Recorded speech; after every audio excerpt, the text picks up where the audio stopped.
नमस्कार. Icon steel प्रस्तुत built icon या उपक्रमात आज आपण आहोत नाशिक जिल्ह्याच्या मालेगावमध्ये आणि आपल्यासोबत आहेत senior civil engineer Shri Dhananjay Pandit. नमस्कार पंडितजी, आपलं स्वागत आहे या बिल्ट आयकॉन उपक्रमात. नमस्कार. आपल्याला जाणून घ्यायला आवडेल तुम्ही सुरुवात कशी केलीत या करिअरमध्ये. तुमचं शिक्षण काय होतं, कॉलेज कोणतं होतं? माझं शिक्षण नेमिना जैन चांदवड HHJV पॉलिटेक्निक आणि सुरुवात म्हणजे डिप्लोमा झाला आणि त्यानंतर मग मी सुरुवातीला वर्षभर वडिलांची शेती असल्यामुळे शेती बघत होतो आणि त्याच्यानंतर मग सुरुवात केली. माझे एक आत्तेभाऊ आहेत, ते पण कन्स्ट्रक्शनचंच काम करतात, तर त्यांच्याबरोबर मी कामाला सुरुवात केली आणि त्यांच्या छोट्या छोट्या साईटवरती सुपरविजन म्हणून मी त्यांच्याबरोबर सुपरवायझर म्हणून जायला लागलो. आणि त्यानंतर एक रोटरी हॉस्पिटलचा एक प्रोजेक्ट आला मालेगावचा, छान प्रोजेक्ट, आणि मग त्यांच्याकडनं मी त्या ठिकाणी सुपरविजन म्हणून मला त्यांनी दिलेलं होतं त्यांच्याच माझ्या भावाच्या अंडरमध्ये. आणि त्यानंतर ते मोठा प्रोजेक्ट होता तो हॉस्पिटलचा आणि छान मोठं हॉस्पिटल आहे, छान माझ्या हातून ते काम झालं आणि मी लगेच माझी सुरुवात वेगवेगळ्या डॉक्टरांशी माझ्या ओळखीपाळखी करत गेलो आणि एक सुरुवातीला आबाई कंपनीचं हॉस्पिटलचं काम मी सगळ्यात मोठा प्रोजेक्ट 2007मध्ये कंप्लीट केला. तो जवळपास 13-14 स्क्वेअर फीटचं काम होतं. ते जवळपास 1,30,00,000 काम होतं जवळपास त्यावेळेस.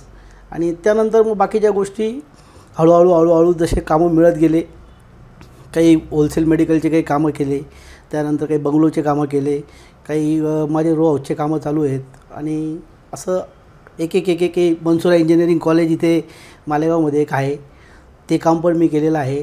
मोठमोठ्या स्कूलचे कामं केलेले आहेत. म्हणजे 3 शिफ्टमध्ये मी जवळपास कामं करत होतो. माझ्याकडे बाहेरच्या टीम पण होत्या, अगदी बंगाली टीम असतील, बिहारच्या टीम असतील, UPच्या टीम असतील, झारखंडच्या असतील, सर्व प्रकारचे लोक सर्वांकडनं मी कामं करून घेतले. आणि मालेगावमध्ये जे लेबर मिळत नाही कामासाठी मोठमोठे प्रोजेक्ट बघून, तर मी ते लोक बाहेरून आणले, ते कामं करून घेतले. म्हणजे अशा पद्धतीने मी सगळं जवळपास करत गेलो सगळ्या गोष्टी. आणि छान धनंजयजी, तुम्ही म्हणजे तुमची सुरुवात पण चांगली झाली. म्हणजे तुम्ही सांगितलं की हॉस्पिटलचं काम तुमचं पहिलं होतं. म्हणजे आपण असं म्हणू की समाज कल्याणाचा एक हातभार तुमच्याकडनं लागला सुरुवातीच्याच काळामध्ये. आणि नंतर बरेच तुम्ही प्रोजेक्ट केले आत्तापर्यंत.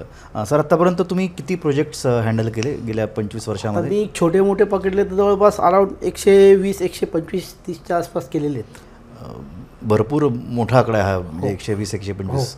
आणि सर, त्याच्यातला एखादा आयकॉनिक प्रोजेक्ट म्हणजे जो सगळ्यात लक्षात राहिला, आठवणीत राहिला, म्हणजे पहिल्या प्रोजेक्टची तुम्ही आठवण सांगितलीत जी खूप छान होती, तर असा एखादा आयकॉनिक प्रोजेक्ट तुमचा कोणता होता जो सगळ्यात जास्ती लक्षात राहिला तुमच्याही आणि तुमच्या क्लायंटच्याही? म्हणजे आता सुरुवातीचा की या गेल्या 20 वर्षामध्ये तुम्ही? गेल्या 20 वर्षात साधारण 2010मध्ये मी मनसुरा इंजिनिअरिंग कॉलेजचं काम केलं. अल जामियातुल मोहम्मदिया मनसुरा इथे मालेगावमध्ये जे कॉलेज आहे, तर तो प्रोजेक्ट एक XYZ पार्टी काम करत होती, परंतु त्यांना काही अडचणी येत होत्या त्या कामाच्या. त्यांनी ते काम त्यांच्याकडनं होत नव्हतं, तर त्या ठिकाणी त्यांनी काही फुटिंग वगैरे केलेल्या होत्या. सुरुवातीला जवळपास 500-550 फुटिंग होत्या आणि त्याच्यामध्ये त्या सेंटरिंग कॉन्ट्रॅक्टरनी बराचसा गोंधळ केलेला होता त्या ठिकाणी. आणि एक फुटिंग जवळपास 150-200 कोणीची फुटिंग होती ती, आणि त्याच्यामध्येच त्यांनी 7-8 फुटिंग चुकून ठेवलेल्या होत्या. आणि त्या सगळ्या परत क्लिअर करून सगळ्या गोष्टी क्लिअर करणं, तर ते काम माझ्याकडे होतं. ते माझ्यासाठी चॅलेंजिंग होतं पूर्ण काम. आणि एवढं मोठं काम मी करणार त्याचा मला स्वतःला विश्वास नव्हता. आणि ते पण एकदम 10 ते 11 महिन्याचा फक्त पिरियड होता. फक्त इतक्या कमी दिवसात ते काम पूर्ण करायचं होतं मला. मग त्यामुळे मी ते काम घेतलं आणि ते काम पूर्ण पण केलं, पूर्णत्वास नेलं. आणि AICTचे लोक जे येऊन त्यांनी परमिशन दिलेली होती त्या कॉलेजला, तर त्यांनी जो मला फोन केले होते नंतर की काम तुमचं पूर्ण होत आलं का, कंप्लीट झालं का म्हणून. म्हणजे इतकं ते मला खूप छान वाटत होतं त्या गोष्टी. सर, खूप छान तुम्ही सांगितलं. म्हणजे जवळजवळ आज त्या प्रोजेक्टला 15-16 वर्ष झाली. आणि तुम्ही त्या म्हणजे म्हणतो ना की एखादी अर्धी इनिंग तुम्ही दुसऱ्यांनी खेळली होती आणि पुढची इनिंग तुम्ही हँडल केलीत हो. आणि म्हणजे अटीतटीची मॅच असताना सुद्धा तुम्ही काय म्हणतात ना, कमी ओव्हर्स राहिल्यात आणि जास्त रन रेट हवं हो, हो, होतं, हो. अशी मॅच तुम्ही ती खेळलात आणि ती तुम्ही जिंकलात आणि चांगला फीडबॅक पण तुम्हाला त्याच्याबद्दल मिळाला. हो. त्याबद्दल खरंच कौतुकास्पद आहे ही गोष्ट. सर म्हणजे अडचणीतनं तुम्ही मात करत पुढे गेलात. तर आता या क्षेत्रामधल्या ज्या ज्या अडचणी आपण म्हणू, तर त्याच्यातली पहिली अडचण म्हणा किंवा एक म्हणतो ना की अनस्किल्ड लेबर्सबरोबर काही काही ज्या प्रॉब्लेम्स येतात, तर त्या प्रॉब्लेम्सला तुम्ही कसं हँडल करता किंवा त्यांना शिक्षण तुम्ही कसं देता, प्रशिक्षण कसं देता, त्यांची सेफ्टी तुम्ही कशी सांभाळता? आता अनस्किल्ड लेबर तर शक्यतो महत्त्वाचे जे प्रोजेक्ट असतात त्याच्यासाठी आम्ही वापरतच नाही. म्हणजे ते लोक आमच्याकडे स्किलफुल लेबर असतं आणि अनस्किल्ड लेबर समजा कोणी असेल तर स्किलफुल लेबरबरोबर त्याला हळूहळू त्या एक एक गोष्टी स्टेप बाय स्टेप त्याला त्या गोष्टी शिकायला लावतो आणि त्याच्या अंडर ह्याच्यामध्ये त्याच्यामध्ये त्याने जर काही चूक केली तर मग ती आपण थोडीशी हे पण करू, कारण प्रत्येकाला चान्स हा दिलाच गेला पाहिजे. त्याच्यामुळे जवळपास मी सेंटरिंग कॉन्ट्रॅक्टर जवळपास 3 तयार केलेले आहेत. त्याच्यानंतर कास्टिंग जे लोक येतात कास्टिंगला तर ते जवळपास 2-3 कॉन्ट्रॅक्टर मी स्वतः तयार केलेले आहेत, जे नवीन मुलं तयार केलेले आहेत. आणि जे छोटे छोटे काही लेबर एजन्सी होत्या तर त्या इतक्या मोठ्या झाल्या की त्यांच्याकडे आज 4 व्हीलर, त्यांचे बंगले, त्यांचे मुलं सगळं चांगले उच्च शिक्षित झाले, इंजिनिअरिंग झाले आणि ते नाव काढतात माझं. त्यांच्या मुलांच्या लग्नाला असेल, प्रत्येक ठिकाणी असेल, घरी येतात. म्हणजे इतकं त्यांना मनापासून त्या गोष्टीचं तुमचं एक कौटुंबिक जिव्हाळा तुमचा तयार झाला असेल. तर खूप छान. म्हणजे तुम्ही त्यांच्या शिक्षणाची पण तुम्ही त्यांची जबाबदारी घेतली आहे आणि त्यांची पूर्णपणे काळजी घेतली आणि ओव्हरऑल तुमचं डेव्हलपमेंटचा तुम्ही प्रयत्न करत असता त्यांच्या पण. ही खूप छान गोष्ट आहे. आणि एक महत्त्वाचा मुद्दा सांगतो तुम्हाला. माझं जे 2010ला इंजिनिअरिंग कॉलेजचं जे काम चालू होतं तर त्यामध्ये एक ॲक्सिडेंट झाला होता.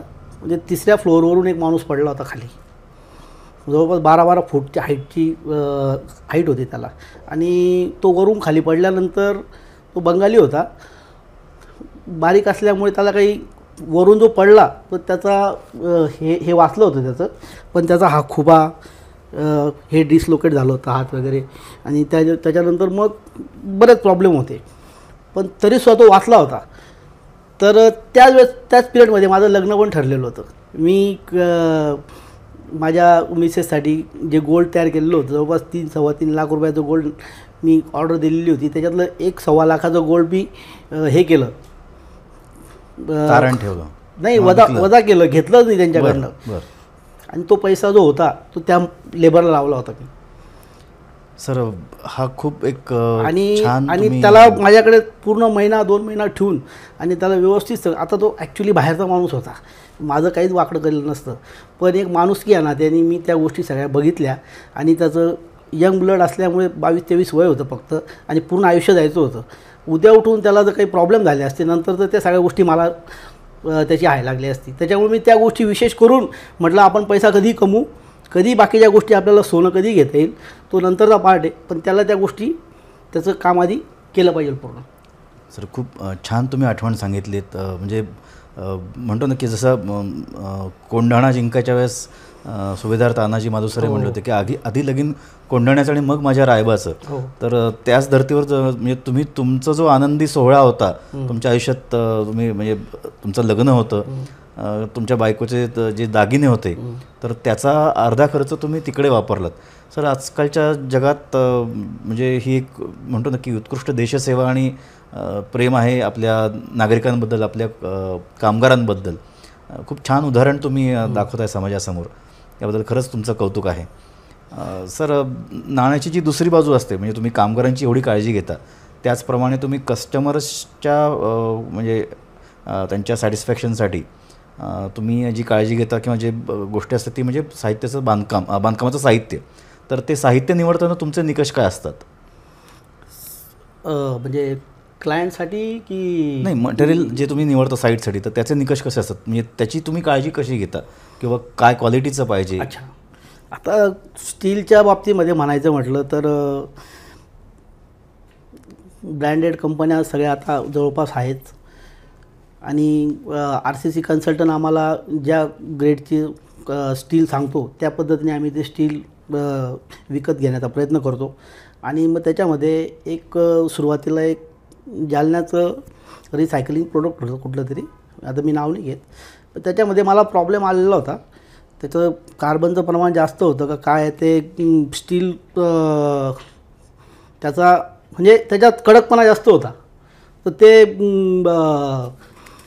रिंग त्याच्या छोट्या छोट्या रिंग बनत नव्हत्या, मोठ्या मोठ्या रिंगसुद्धा बनायला त्याला प्रॉब्लेम होत होता. मी कंपनीला रिपोर्ट केला. मग त्यानंतर एक धुळ्याला इथं लॅब आहे, तिथून ते सगळे रिपोर्ट वगैरे मागवले, त्यांना दाखवलं, सगळा विषय क्लिअर केला आणि ते पूर्ण स्टील बदलून घेतलं त्यांच्याकडनं.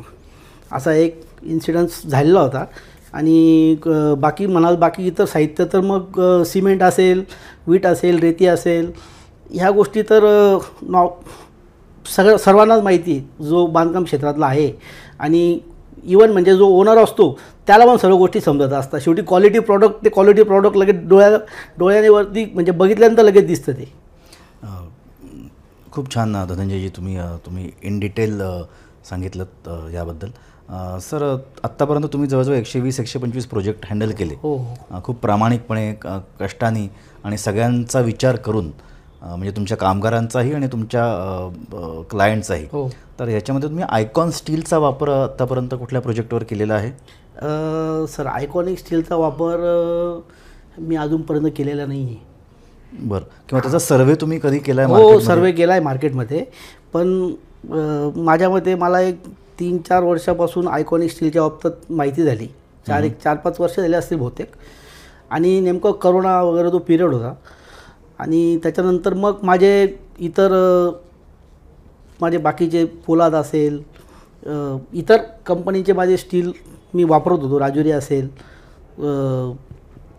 त्याच्यानंतर कालिका असेल.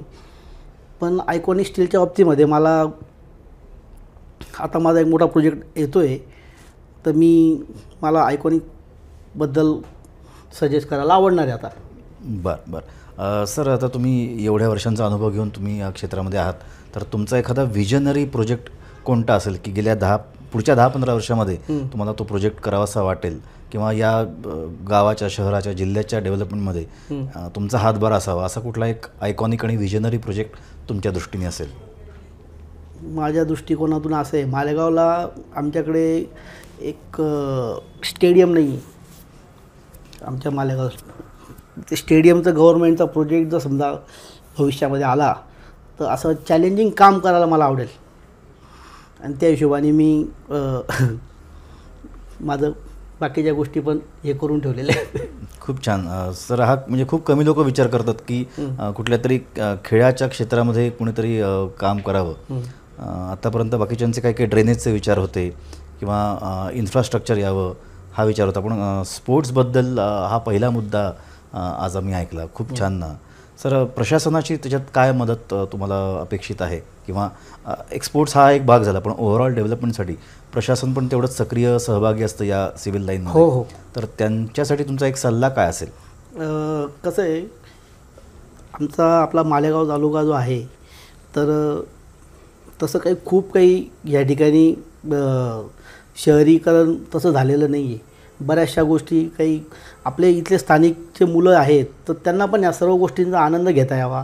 आणि मोठमोठ्या जसं IPLला याला त्याला, तर अशी एखादी मॅच अशा ठिकाणीसुद्धा व्हायला पाहिजे अशी माझी इच्छा आहे, की जेणेकरून त्याच्यात सर्व गोष्टी हळूहळू सर्व स्तरातल्या लोकांना त्याचा आनंद घेता येईल आणि पुढे पण जाता येईल त्यांना. हा त्याच्यामागचा मुख्य उद्देश आहे. आणि प्रशासनाकडनं अपेक्षा अशी आहे की त्यांनी याबाबत सहकार्य करावं. सर, खूप छान विचार आहे. म्हणजे खरं तर म्हणजे हा सर्वांगीण विकासाचा विचार आहे मी तर म्हणेन. म्हणजे कारण याच्यामध्ये बऱ्याच लोकांना रोजगारसुद्धा निर्माण होईल. म्हणजे फक्त स्टेडियम बांधणे हा एक प्रकार नसून तिथले जे काही कर्मचारी असतील किंवा तिथे जे काय आपण स्टॉल असतील किंवा तिथं जे काही रिक्वायरमेंट लागतील त्यासाठी बऱ्याच लोकांचा रोजगार निर्माण होईल. त्यामुळे पूर्ण गावाचा, शहराचा विकास खूप छान प्रकारे होईल. खूप छान गोष्ट आहे. सर, जातात एक शेवटचा प्रश्न. म्हणजे तुम्ही शेतकरी कुटुंबातनं कष्ट करत पुढे आलात, तुमचं शिक्षण पूर्ण केलं, 120-125 प्रोजेक्ट तुम्ही हँडल केलेत सक्सेसफुली. वेळप्रसंगी एखादा अपघात जो झाला तर त्याला चांगलं मेडिकल मिळावं म्हणून तुम्ही आपल्या बायकोचे दागिनेसुद्धा हे केलेत, कॉम्प्रोमाइज केलेत. तर त्या विचारांनी आता जे नवीन तरुण आहेत तर त्यांनी काय बोध घेतला पाहिजे आणि या सिव्हिल लाईनमध्ये येताना त्यांनी काय विचारांनी उतरलं पाहिजे, एक संदेश द्याल तुम्ही तुमच्याकडनं? सर्वात महत्त्वाचं म्हणजे कुठलाही प्रोजेक्ट करताना जो मुख्य आपण पायावर असतो तर तुमचा स्टार्टा हार्ड आहे का, हा खूप महत्त्वाचा मुद्दा असतो. आणि त्यानंतर आता बरंचसं सायन्स पुढे गेल्यामुळे जर समजा तुम्हाला एखाद्या RCC कन्सल्टंटनी खूप हेवी स्टील दिलेलं असेल तर मग ते स्टील नेमकं इतकं का दिलेलं आहे, कसं आहे, कुठलीही गोष्ट जास्त विनाकारण जास्त नासधूस झाली तर त्याचा राष्ट्राचा पण नाश होतो आणि त्या वैयक्तिक ओनरचा पण त्याच्यामध्ये म्हणजे प्रॉब्लेमच येत आला त्या गोष्टींचा. तर माझं म्हणणं असं आहे की प्रत्येक गोष्टीमध्ये तुम्ही सगळ्या गोष्टी ह्या जाणीव सगळ्या गोष्टी व्यवस्थित बघून आणि ह्या केल्या पाहिजे, विचारपूर्वक केल्या पाहिजे आणि प्रोजेक्ट हा चांगल्या क्वालिटीचा झाला पाहिजे. स्ट्रक्चरच्या बाबतीमध्ये कुठेही कॉम्प्रोमाइज झालं नाही पाहिजे आणि बाकी फिनिशिंग आयटमला तुम्ही कॉम्प्रोमाइज करू शकतात, पण स्ट्रक्चरच्या बाबतीमध्ये तुम्ही कुठेच कॉम्प्रोमाइज हे केलं नाही पाहिजे.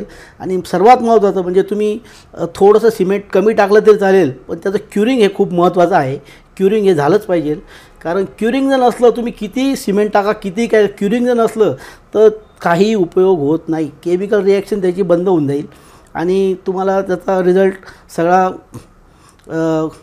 वेगळा मिळेल. त्यापेक्षा क्युरिंग ही महत्त्वाची आहे आणि येणाऱ्या पिढीनीसुद्धा